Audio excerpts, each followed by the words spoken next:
মেহমান কোথা থেকে আসবে বলো তো? তাহলে যে তুমি এত বাজার করতে চাচ্ছ? সে তুমি বুঝবে না।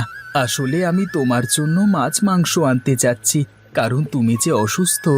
তোমাকে এই সময়ে ভালো মন্দ খেতে হবে, নইলে যে তুমি সুস্থ হতে পারবে না। তাই বলে আমরা তো আর মাছ মাংস খেতে পারি না গো। আমরা তো খুবই গরিব। এভাবে সামান্য অসুস্থতায় মাছ মাংস খাওয়া তো আর আমাদের মানায় না গো। ওরকম করে বলো না গিন্নি। মাছ মাংসের কোথাও তো লেখা নেই যে এগুলো শুধু ধনীরাই খেতে পারবে। ধনী গরিব সবাই মাছ মাংস খেতে পারে। তুমি আমার সাথে আর কথা বাড়িও না। এখন জলদি করে তুমি সকালের খাবারটা খেয়ে নাও, আর আমি এক্ষুনি বাজার থেকে আসছি।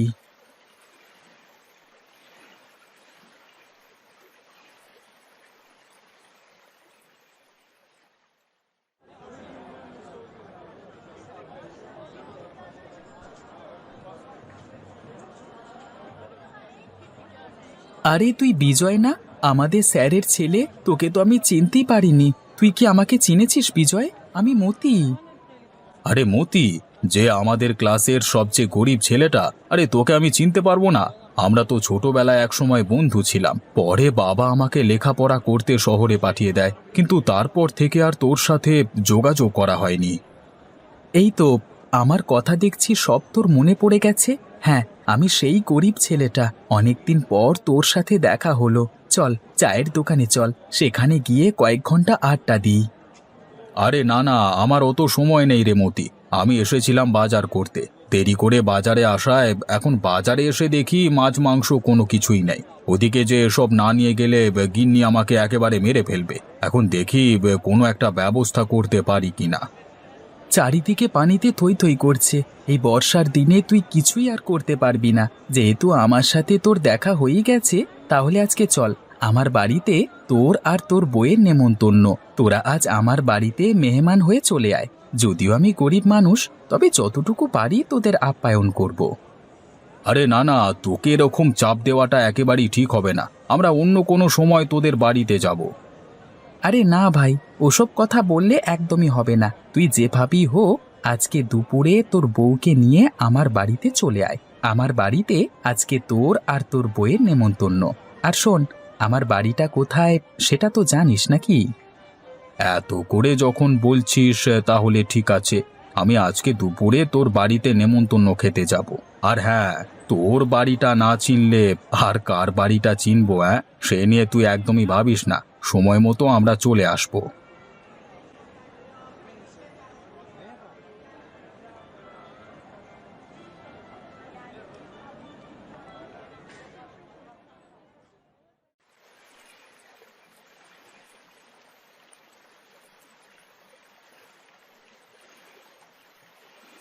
আরে ও গিন্নি, তোমার হলো নাকি? আরে দুপুর গড়িয়ে বিকেল হতে চললো। এদিকে একটা নেমন্তন্ন আছে, সেটা কি ভুলে গেছো? না না, নিমন্ত্রণের কথা আমি অত সহজে ভুলি না। নেমন্তন্ন না খেয়ে কি ঘরে না খেয়ে থাকবো নাকি? দেখছো না আমি রেডি হয়ে আছি। এবারে গিয়ে নেমন্তন্নটা খেয়ে আসি। গিয়ে দেখি তোমার কোন গরিব বন্ধু আমাদের নেমন্তন্ন খেতে ডেকেছে। এভাবে বলো না গিন্নি। হাজার হলেও ও আমার ছোটবেলার বন্ধু। সেখানে গিয়ে দয়া করে তুমি এসব কথা বলো না। এতে যে ওরা কষ্ট পাবে।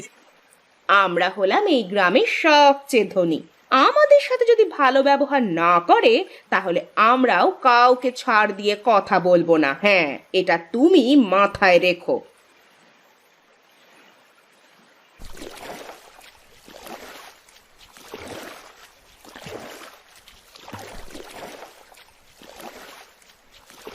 আরে বিজয়, তুই চলে এসেছিস বন্ধু। আয় আয়, জলদি করে আয়। হ্যাঁ হ্যাঁ বন্ধু, চল। গিন্নি চলো, ভেতরে চলো। হ্যাঁ হ্যাঁ, চলো ভেতরে চলো। গিয়ে দেখি কি কি ডাল আর ভাত রান্না করেছে।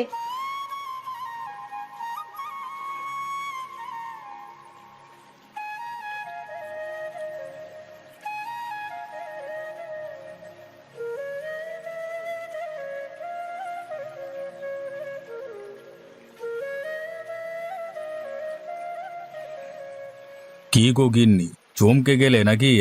খুব তো গরিব দেখে ঠাট্টা মশকরা করছিলে। এখন দেখো, বন্যার দিনে গরিবের অতিথি আপ্যায়ন কেমন। ওগো, তুমি আমাকে অপমান করো না। আমি আসলে আমার ভুল বুঝতে পেরেছি। আমার মনে যে অহংকার ছিল তা আজ এই মতির বউকে দেখে ভেঙে গেছে, যে কিনা নিজে কাজ করে তার স্বামীকে সাহায্য করে।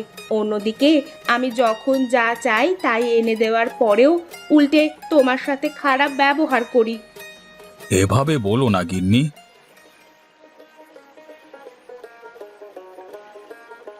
তো বন্ধু বিজয়, এবার খাওয়া শুরু করো। আমরা গরিব মানুষ, বন্যার ভেতরে আপনাদের অতিথি হিসাবে পেয়ে আমরা খুবই খুশি। আমরাও অনেক খুশি হয়েছি আপনাদের নেমন্তন্ন পেয়ে। একদিন আপনারাও আমাদের বাড়িতে নেমন্তন্ন খেতে যাবেন।